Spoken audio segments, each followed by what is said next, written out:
পূর্ব মেদিনীপুর জেলার ময়না ব্লকের চাঁদিবেনিয়া গ্রামে চাঁদিবেনিয়া প্রাথমিক বিদ্যালয়ের মাঠে সংহতি সংঘের ভোলানাথ খুটিয়া স্মৃতি ফুটবল প্রতিযোগিতার সেমিফাইনাল শুরু হলো আজ। এই খেলা সূচনা করলেন বিশিষ্ট সমাজসেবী তথা তমলুক সাংগঠনিক বিজেপির জেলা সম্পাদক চন্দন মণ্ডল, বাগচা অঞ্চলের উপপ্রধান প্রসেনজিৎ ভৌমিক, জেলা পরিষদের সদস্য উত্তম সিং, ময়নার দক্ষিণ মণ্ডলের বিজেপির প্রাক্তন সভাপতি সুশান্ত মিদ্যা সহ অন্যান্য বিশিষ্টবর্গরা। জানা যাচ্ছে জেলা ও জেলার বাইরে থেকে 8টি দলের প্রতিযোগীদের নিয়ে শুরু হয়েছে এই খেলা।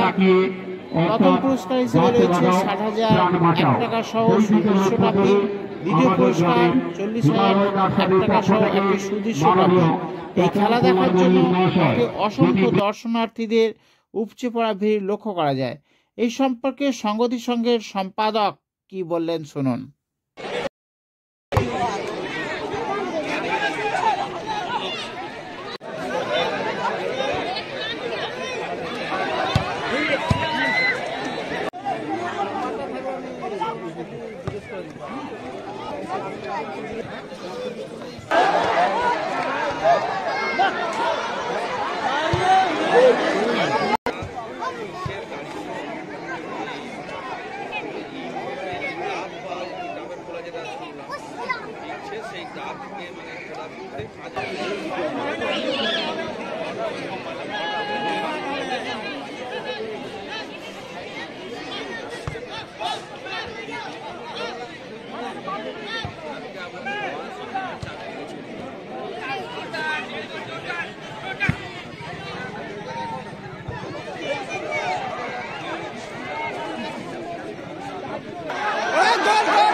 সংগতি সংঘ ক্লাব বেশ কয়েক বছর ধরে গ্রামাঞ্চলের বুক থেকে ফুটবল খেলা উঠে গেছে বলে একটা আওয়াজ ছড়িয়ে গিয়েছিল, কিন্তু আমরা সেই খেলাটা এবং গ্রামের মানুষের মধ্যে ভুল ভ্রান্ত ধারণাটাকে দূর করার জন্য আমরা বিগত বছরে নেয় এবছরও খেলা পরিচালনা করছি। এই বছর আমাদের ক্লাবের বিশেষ করে আমাদের এই খোকন খুটিয়া মহাশয় অন্যতম সদস্য প্লাস আমাদের সভাপতি, সেই সঙ্গে সুরজিৎ হাজরা, রবীন মণ্ডল, রঞ্জিত মণ্ডল, কৌশিক খুটিয়া, এই বিশেষ কয়েকজন সদস্য, সেই সঙ্গে আমাদের ক্রীড়া সভাপতি রয়েছেন গুরুপদ জানা, ওনাদের তত্ত্বাবধানে আমরা আজকে এই নকআউট ফুটবল টুর্নামেন্ট করতে পেরেছি।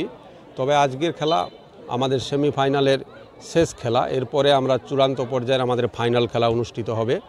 আমাদের এই খেলার প্রাইজ মানি হিসাবে আমরা রেখেছি 60,001 টাকা সহ সুদৃশ্য ট্রফি, এবং দ্বিতীয় পুরস্কার অর্থাৎ রানার্স হিসাবে আমরা রেখেছি 40,001 টাকা সহ সুদৃশ্য ট্রফি। তৎসঙ্গে আমাদের যে ট্রফিটা আমাদের ডোনেটার হিসাবে রয়েছেন আমরা আমাদের ক্লাবের প্রাক্তন সভাপতি, যিনি আমাদেরকে ছেড়ে বহুদিন আগে চলে গেছেন, তারই স্মৃতির উদ্দেশ্যে স্বর্গীয় ভোলানাথ স্মৃতি ট্রফি নকআউট ফুটবল টুর্নামেন্ট 2024 আমরা শুরু করেছি। আমার নাম দেবব্রত মণ্ডল, সম্পাদক সংগতি সংঘ ক্লাব চাঁদিবেনিয়া।